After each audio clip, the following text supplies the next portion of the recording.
அப்படியே நீங்கள் பார்ப்போம் என்றால் பழைய ஏற்பாட்டிலே நீதிமொழிகளிலே நீதிமான் 7 தரம் விழுந்தாலும் எழுந்திருப்பான் என்று வாசிக்கலாம்.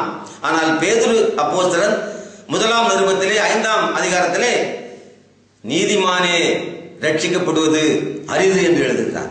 ஆகவே வேதாகமத்தை என்னுடைய சுய அறிவிலே நான் படித்தால் மாத்திரம் இந்த தேவனுடைய ரகசியங்களை நான் விளங்கிக் கொள்ளவே முடியாது. ஒருவேளை என்னுடைய சுய அறிவிலே நான் படித்தேன் என்றால் என்னை அந்த சாத்தான் ஏமாற்றுவதற்கு கூட பெரிய அது ஒரு வழியாக ஆகி போய்விடும். ஏனென்றால் தேவனை கூட அவன் அந்த வனாந்தரத்திலே ஏமாற்றுவதற்காக ஒரு வசனத்தை சொல்லி இப்படி நீர் செய்யும் என்று கூறுகிறான்.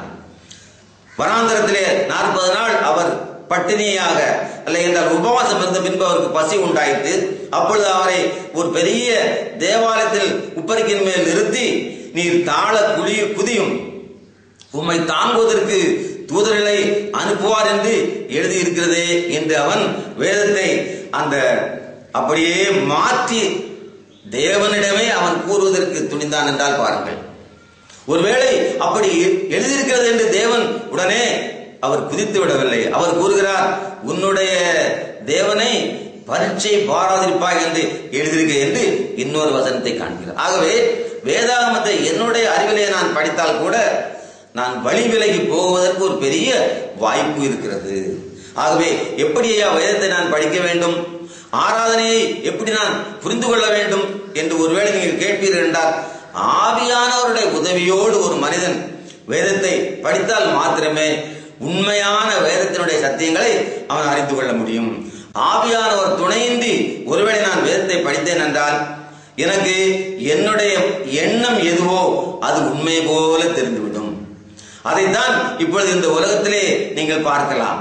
ஆசீர்வாதத்தை நீங்கள் பெற்றுக்கொள்ள வேண்டுமா?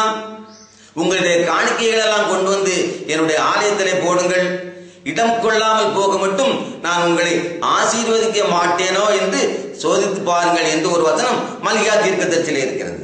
அந்த வசனத்தை இந்த பணத்தின் மீது ஆசை கொண்ட உங்களுக்கு ஆசீர்வாதம் வேண்டுமா, இந்த தசம பாகங்களை எல்லாம் கொண்டு வந்து ஆலயத்திலே போடுங்கள் என்று கூறுகிறார்கள். ஆனால் இன்னொரு வசனத்தை நீங்கள் பார்த்தீர்கள் என்றால், நீ ஆலயத்திற்கு பலிபீடத்திற்கு காணிக்கையை செலுத்த வரும் பொழுது உன்னுடைய சகோதரனுக்கு உன் பேரில் குறைவு உண்டானால் அந்த இடத்தில் தானே உன்னுடைய காணிக்கையை வைத்துவிட்டு முதலாவது போய் அவனிடம் ஒப்புரவாகி அதன் பின்பு காணிக்கையை கொண்டு வா என்று கூறுகிறார். ஆகவே காணிக்கையை செலுத்துவது மாத்திரமல்ல, அதை நான் எந்த நோக்கத்தோடு செலுத்த வேண்டும், இப்படியாக பல கருத்துக்களை பார்ப்பதற்கு ஒரு வாய்ப்பு உண்டு.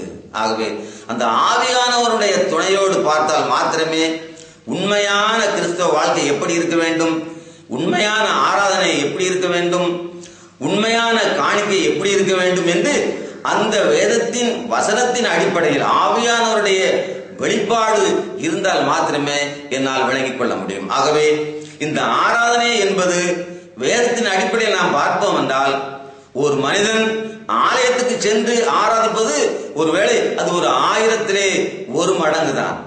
தன்னுடைய வாழ்நாளிலே அவன் ரோட்டில் போகும் பொழுது, அவன் வீட்டில் இருக்கும் பொழுது அவன் எண்ணம் எப்படி இருக்கிறது, அவனுடைய உள்ளத்திலே என்ன நினைக்கிறான், இவைகள் எல்லாமே ஆராதனை ஆராதனை என்றுதான் வேதம் கூறுகிறது. இந்த ஆராதனை தேவனுக்கு பிரியமாக இருந்தால் அது புத்தியுள்ள ஆராதனை.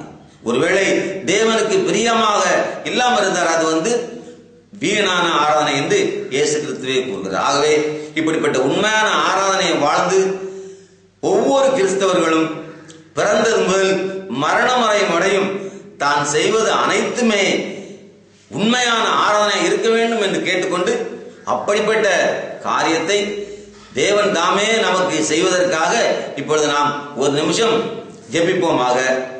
இரக்கத்தில் ஐஸ்வர்யம் நிறைந்த எங்கள் இயேசு ராஜாவே, இந்த நேரத்துக்கு நாங்கள் நன்றியோடு சோதரோம். தேவரீர் ஆராதனை பற்றியும் கிறிஸ்தவர்களுடைய தினசரி வாழ்க்கையை பற்றியும் பேசுவதற்கு நீர் செய்த கிருபைகளுக்காக நன்றியோடு சோதரோம்.